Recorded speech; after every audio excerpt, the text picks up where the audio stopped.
Pinakamabilis na tren dito sa Taiwan? Tara, sakyan natin.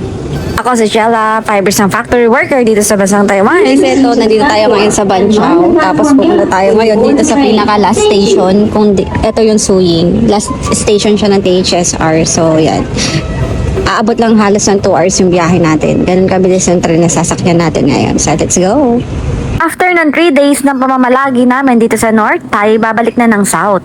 Sobrang layo ng South, guys. Kung magtukway-kway kami, aabutin na naman kami ng 5 oras. Sa kadahilanang may pasok sa Ibangis ngayong gabi, ay kailangan naming sumakay at mag-rush ng biyahe. Ito na yung pinakamadaling paraan para makabalik kami ng South nang hindi siya malilate sa kanyang trabaho. Kaya, magbo-bullet train tayo. Samahan nyo ako at papakita ko sa inyo kung ano ba ang makikita dito sa loob ng bullet train. Wala ka sa eroplano, 'di ba? Parang nasasakay ka ngayon sa isang eroplano at ganito talaga ang mga seat doon. Parang maluwag pa nga siya kung kukumpara mo sa mga eroplano na sakyan na namin. Nakalagay sa ticket namin kung anong car kami sasakay at anong seat number kami uupo. Pwede din dito mga kabangis kumain. Dahil gutom na kami at lunchtime na, dito na lang kami nag-decide kumain ni Bangis. Hi, ang ganda ng labas. Ang ganda ng Taiwan talaga. Araw-araw akong nai-inlove sa kanya.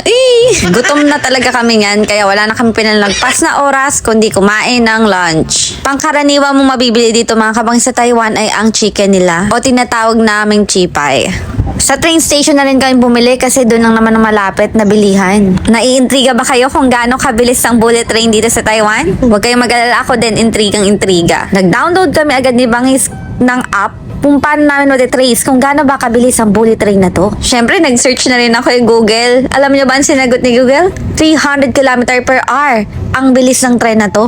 Kaya hindi na rin kami magtataka kung bakit ganun makabilis kami makakauwi sa Kaohsiung. Kung sa Kwai-Kwai kami sasakay o dun sa tinatawag nilang orange train, aabutin kami ng 4 hanggang 5 oras. Ending, hindi talaga makakapasok si Bangis sa kanyang trabaho. O tara, itour ko kayo. Iisip kayo kung saan si CR dito. Yes mga kabangis, may CR sa loob ng bullet train. Ipapakita ko sa inyo kung gaano ka-high-tech tong bullet train na to. Tara, samahan nyo ako pumunta dito sa CR. In fairness, malinis ang CR nila at mabango.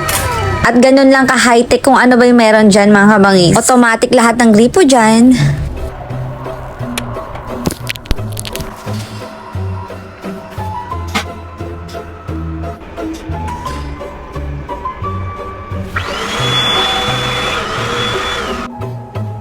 Kapag nauhaw ka o wala kang dalang drinks, meron dyang vending machine na pwede mong pagbilan kung ano may gusto mong drinks. Matapos ang kulang 2 oras na biyahe, ay nandito na kami sa Kaohsiung. Stay safe everyone! God bless!